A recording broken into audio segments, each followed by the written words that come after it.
Di tanah Jawa yang kaya akan sejarah dan mitos, di antara riuhnya kisah para raja dan punggawa, tersimpan sebuah legenda tentang senjata pusaka yang namanya sendiri sudah cukup untuk menggetarkan jiwa. Keris Kiai Setan Kober, ia bukan sekadar bilah besi tajam yang ditempa dengan api dan baja, melainkan sebuah entitas berdaya magis, bersemayam di dalamnya roh-roh purba yang haus darah, pembawa kehancuran bagi siapapun yang berani menguasainya. Kisahnya terangkai erat dengan takdir tragis seorang adipati berjuluk Arya Penangsang, penguasa Jipang yang ambisiusnya tak terukur. Masa itu adalah era penuh gejolak.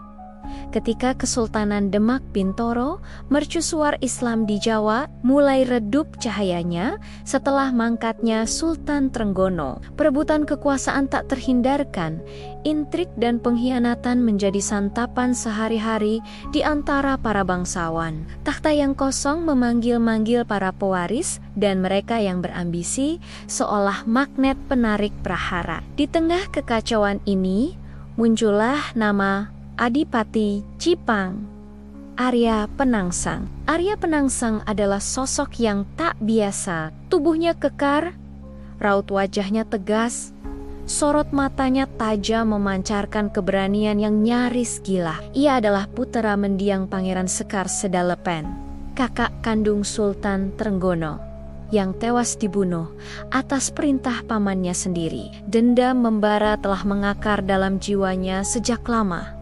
Sebuah bara yang menanti percikan api untuk meledak. Ia meyakini dirinya adalah pewaris sah takhta Demak.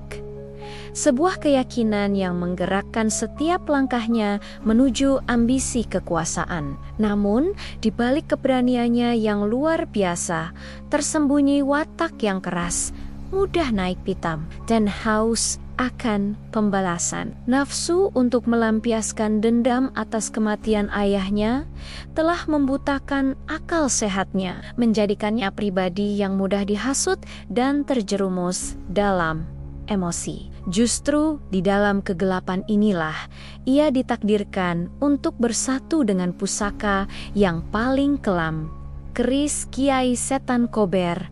Keris Kiai Setan Kober bukanlah keris biasa. Konon, ia ditempa oleh seorang empu sakti yang menggunakan tumbal nyawa dan darah segar sebagai bahan bakar api, serta mantra-mantra hitam untuk mengisi energinya. Bilahnya berlekuk 13, melambangkan angka keramat yang juga penuh misteri. Pamornya berwarna kehitaman, seolah menyerap seluruh kegelapan jagat. Konon, keris ini memiliki dapur bentuk yang menyerupai naga yang siap menerkam dengan lekuk yang tak beraturan, mencerminkan wataknya yang buas dan tak terkendali. Ia bukan senjata pelindung, melainkan penjelmaan nafsu untuk membunuh dan menghancurkan. Bilahnya konon memiliki kemampuan memancarkan aura panas yang membakar, dan jika dihunuskan akan mengeluarkan desisan seperti ular kobra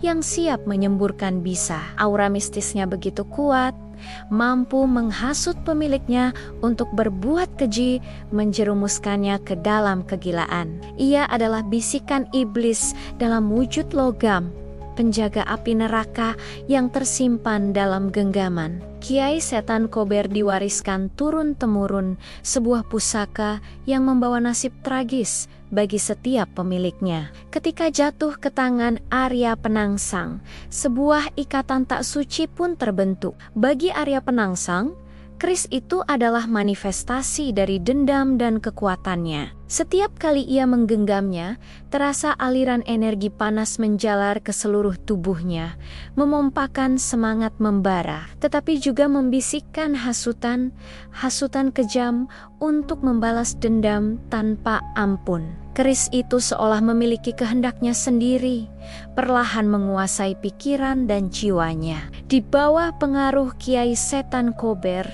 watak Arya Penangsang semakin menjadi-jadi. Ia menjadi semakin garang, tak mengenal rasa takut, namun juga tak mengenal belas kasihan. Setiap kali amarahnya memuncak, Kiai Setan Kober di pinggangnya akan terasa bergetar, memancarkan hawa panas yang membakar, seolah mendesak untuk segera dihunuskan, menumpahkan darah. Arya Penangsang mulai melihat bayangan ayahnya yang terbunuh, mendengar bisikan-bisikan pengkhianatan, dan merasa perlu membalas dendam kepada siapapun yang ia anggap terlibat dalam kematian orang tuanya. Sasaran utama dendamnya adalah Sunan Prawata, putra Sultan Trenggono, yang diyakini Arya Penangsang sebagai dalang pembunuhan ayahnya. Dengan nafsu membara yang dihasut Kiai Setan Kober, Arya Penangsang mengirim utusannya, Rangkuti, untuk menghabisi Sunan Prawata secara keji. Darah kembali tertumpah di Istana Demak, sebuah tragedi yang semakin memperkeruh suasana dan memicu kemarahan para adipati lainnya. Tindakan Arya Penangsang yang melampaui batas ini memicu kemarahan Hadipati Pajang, Jaka Tingkir, yang kemudian bergelar Sultan Hadiwijaya. Jaka Tingkir adalah menantu Sultan Trenggono, seorang yang berwibawa, bijaksana, dan memiliki kesaktian tinggi. Ia melihat bahwa tindakan Arya Penangsang akan membawa kehancuran total bagi seluruh tanah Jawa.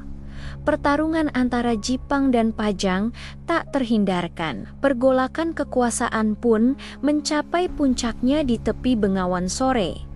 Arya Penangsang dengan Kiai Setan Kober terselip di pinggangnya, memimpin pasukan Jipang yang gagah berani. Di sisi lain, Sultan Hadiwijaya didampingi oleh para prajurit pilihannya, termasuk Pangeran Benowo dan Sutawijaya, putra Ki Ageng Pemanahan yang kelak mendirikan kerajaan Mataram Islam. Pertempuran sengit pun pecah. Riuhnya dentingan senjata bercampur dengan jeritan dan raungan prajurit mewarnai langit dengan aura kelam.